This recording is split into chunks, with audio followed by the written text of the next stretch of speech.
De seulement 4 pays en 1957 à 24 pays en 2022, la Coupe d'Afrique des Nations a connu une histoire aussi riche que mouvementée. Émotion, retournement de situation, drame. Nous allons revenir dans cette vidéo sur 4 scandales les plus mémorables de la compétition. Bienvenue sur A-Stories. Oui, la chaîne a fait peau neuve. Résumé quotidien n'existe malheureusement plus. Non, non, non! Mais non! Mais ne vous inquiétez pas, ce nouveau nom permet de lancer un nouveau concept de vidéo qui consiste à raconter des histoires incroyables, mémorables de A à Z. Donc comme d'habitude, asseyez-vous confortablement, prenez de quoi noter, un verre de thé et laissez-vous emporter par la vidéo.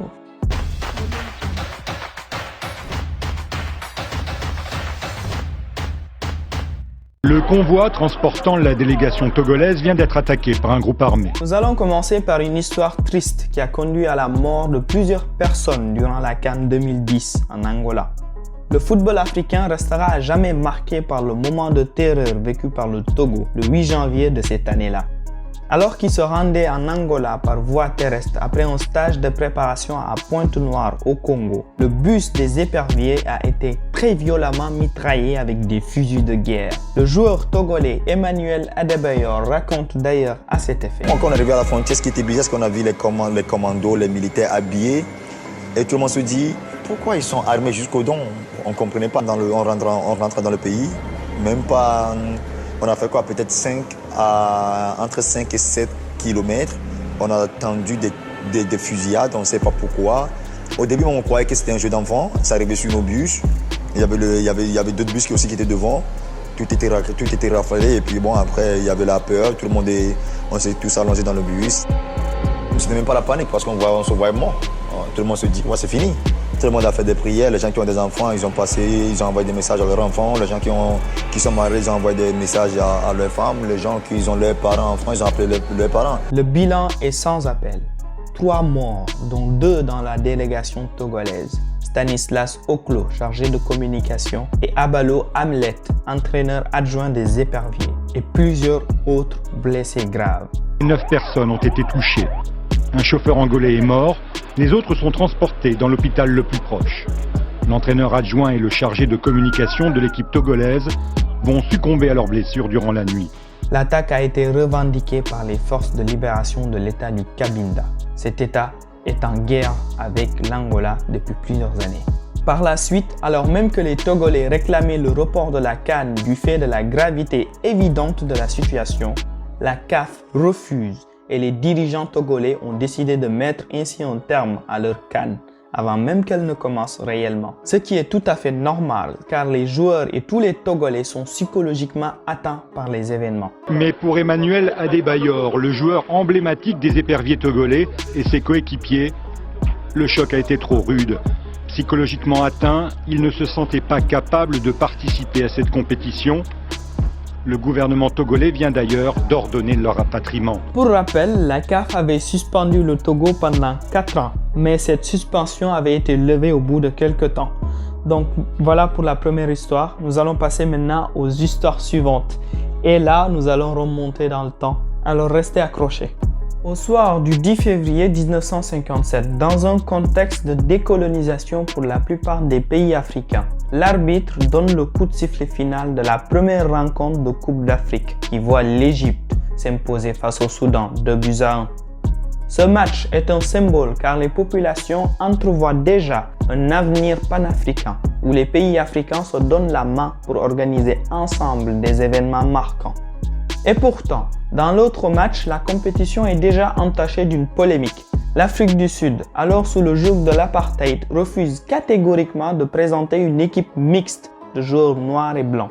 Elle est alors disqualifiée, ce qui permet à l'Éthiopie d'accéder directement à la finale. L'un des membres fondateurs, l'Afrique du Sud, a finalement été exclu du tournoi pour son refus catégorique d'aligner une équipe multiraciale dans le tournoi à 4. On pointe déjà à l'époque, de manière très nette, le fait que cette attitude, ce comportement, qui refuserait d'avoir tout joueur noir dans l'équipe, est une attitude raciste. Donc la CAF immédiatement exclut le 4e membre. Des débuts très mouvementés pour une compétition qui avait pour but de rassembler.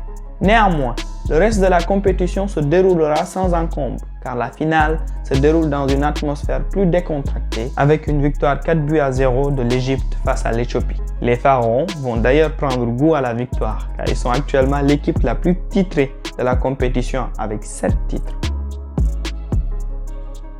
La troisième histoire est tellement connue que vous n'êtes sûrement pas passé à côté. L'arbitre zambien Gianni Sikwazuwe vient de siffler la fin du match à la 85e minute de jeu. Autant dire que tout le monde était sous le choc et dans l'incompréhension, à commencer par les commentateurs du match. Il a sifflé la fin du match là.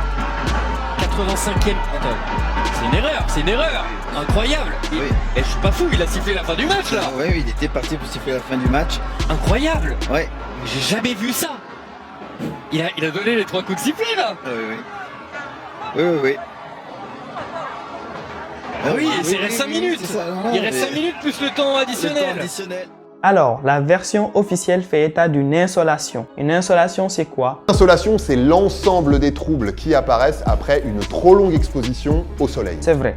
Ce jour-là, à Limbe, il faisait 35 degrés et 65% d'humidité. Mais de là à siffler la fin du match à 2 reprises avant la fin du temps réglementaire. Bonne question. L'arbitre est revenu sur ce match en déclarant, je cite, « Je pense que Dieu m'a dit de terminer le match. Il m'a sauvé. Les médecins m'ont dit que mon corps ne se refroidissait pas. Il n'a pas fallu longtemps pour que je tombe dans le coma et que ce soit la fin. J'ai commencé à perdre connaissance. Je n'entendais plus personne. C'était une situation très étrange. J'ai entendu que je devais finir le match. Peut-être que je me parlais à moi-même. Je ne sais pas. C'est-à-dire à quel point la situation était grave. » Bon, voilà ses propos.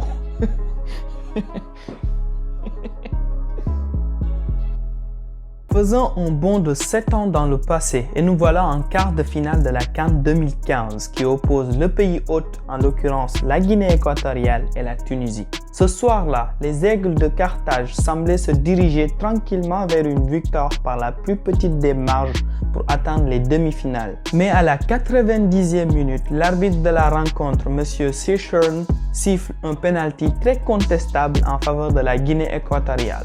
L'action de la discorde, de la polémique avec cette faute, en tout cas telle quelle, sifflée telle quelle par l'arbitre. Ce qui permet à ces derniers d'aller en prolongation et de remporter le match, suite à un coup franc tout aussi litigieux.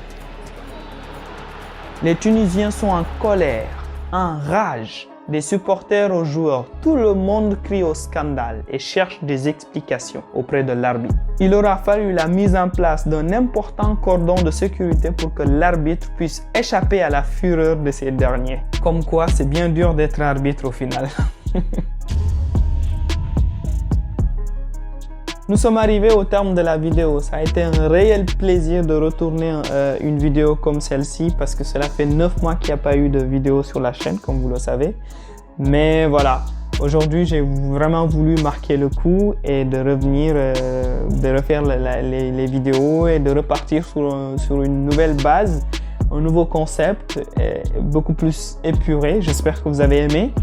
Et que maintenant nous allons essayer de refaire une vidéo toutes les 2 semaines, toutes les 3 semaines. C'est pas évident avec les activités et tout ça. Mais voilà, merci à vous. Franchement, pour ce dernier mois-là, surtout avec la CAN, nous avons gagné 1000 nouveaux abonnés. Donc c'est pas du tout insignifiant. C'est vraiment beaucoup. Merci à vous. Merci aux nouveaux arrivants. Et voilà, nous sommes repartis pour une nouvelle campagne de vidéos. Je sais pas jusqu'à quand. Mais voilà, on est reparti pour un bon moment ensemble. Donc merci à vous d'avoir suivi cette vidéo. Et vous le savez, je vous donne rendez-vous à la prochaine pour une nouvelle vidéo. Peace.